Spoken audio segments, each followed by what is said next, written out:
O Senhor é o meu pastor, nada me faltará. Ele me faz repousar em pastos verdejantes. Ele me leva por águas tranquilas. Ainda que eu ande pelo vale da sombra da morte, não temerei mal algum, porque Ele sempre estará comigo. Certamente a sua bondade e a sua misericórdia vai me acompanhar todos os dias da minha vida. E um dia, e a nossa esperança, habitaremos na casa do nosso Supremo Pastor por toda a eternidade.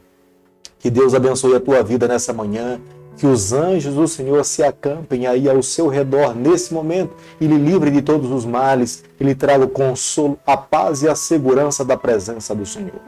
Todos os dias nesse canal nós estudamos um capítulo da Palavra de Deus, e nessa manhã eu vou convidar você a ter nas mãos a Palavra de Deus no livro de Mateus, capítulo 25, o versículo 1. Então o reino do céu será semelhante a 10 virgens, e tomando as suas lâmpadas, saíram para encontrar-se com o noivo. Uma grande construção se faz de pequenos detalhes. Quando alguém quer construir algo grande, mas não atenta para os detalhes, a grande construção um dia corre o risco de cair ou ela irá cair. É por isso que o reino do Senhor precisa ser construído nos mínimos detalhes. Quando nós pensamos num casamento feliz, nós precisamos pensar nas pequenas coisas que constroem um casamento. Quando nós pensamos na vida de um profissional, nós pensamos que esse profissional precisa atentar aos mínimos detalhes para ser um grande profissional. E assim sucessivamente, em todas as áreas da vida de um ser humano, como nós carecemos de Deus, como nós precisamos entregar a nossa vida nas mãos do Senhor. Quando Jesus menciona essa parábola, possivelmente ele estivesse à encosta do lado ocidental do Monte das Oliveiras, com aproximadamente 4 dos seus discípulos. O sol estava se pondo, era quase o crepúsculo da noite. A demora da volta de Jesus Cristo aqui essa terra faz a distinção entre o sábio e o tolo. A maneira como nós aguardamos a volta de Jesus revela para o céu se nós somos sábios ou se nós somos tolos. Será na volta de Jesus que haverá a verdadeira distinção entre o verdadeiro cristão e o falso cristão. Aquele que amou a Deus e aquele que falsamente disse que amava o Senhor. Mateus capítulo 25, versículo 3, a Bíblia diz o seguinte: as nécias, ao tomarem as suas lâmpadas, não levaram azeite consigo. As nécias mencionadas na Bíblia, que eram 5 nécias, eram aquelas que não estavam prontas para se encontrar com o seu noivo. São aqueles cristãos que não estarão prontos para se encontrar com o seu Deus. E aqueles que viveram nessa terra ao seu bel prazer, viveram para esse mundo e se esqueceram de viver para o reino celestial. Entregaram seus corações a muitos deuses, mas não viveram uma vida em fidelidade ao Deus Criador dos céus e da terra. As virgens prudentes, diferente das nécias, são aquelas que amaram ao Senhor, que viveram em fidelidade a Deus, que buscaram a cada dia viver uma vida piedosa, renunciaram a sua vida para esse mundo e viveram exclusivamente para o reino do Senhor. O azeite mencionado nessa parábola é o poder do Espírito Santo na vida de todo cristão. As nécias menosprezaram o azeite, mas as prudentes, elas reservaram azeite para os momentos de luta, de tribulações, elas pudessem resistir e ter força para vencer o adversário. Quando nessa parábola Jesus estava falando a respeito do tardar do noivo, nós que vivemos hoje não podemos alimentar no nosso coração nenhum pensamento que possa imaginar que no nosso Deus existe alguma falha. Se existe alguma falha, é porque nós temos falhado. Se o Senhor tem se demorado a voltar aqui a essa terra, é em decorrência das falhas dos seres humanos, nunca por falta da falha do nosso Deus. Nós não estamos prontos para nos encontrarmos com o nosso Salvador. Nós não temos cumprido a missão. Nós não temos nos esmerado em mostrar ao mundo as verdades que estão contidas na palavra do Senhor. Esta e por outras razões podem ser os empecilhos pelos quais Deus não voltou aqui a essa terra. Mateus capítulo 25, versículo 6, a Bíblia diz o seguinte: mas à meia-noite ouviu-se um grito, eis o noivo, saía ao seu encontro. Quando Jesus menciona que o horário da meia-noite, era porque nesse momento, as donzelas, à meia-noite, era o período em que o sono estaria mais pesado e seria o momento mais difícil de uma jovem donzela sair da sua casa para encontrar-se com seu noivo.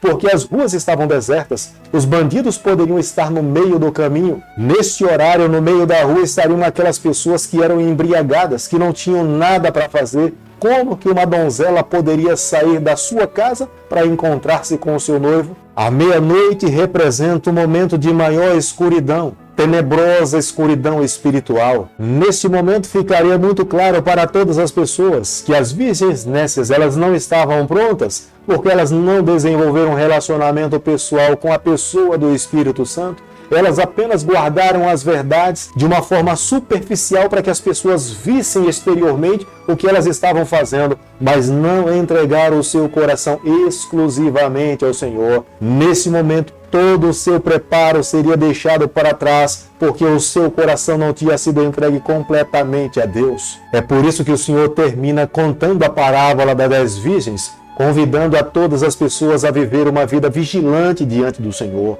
vivendo em harmonia com a vontade do Senhor, entregando o seu coração exclusivamente ao Senhor.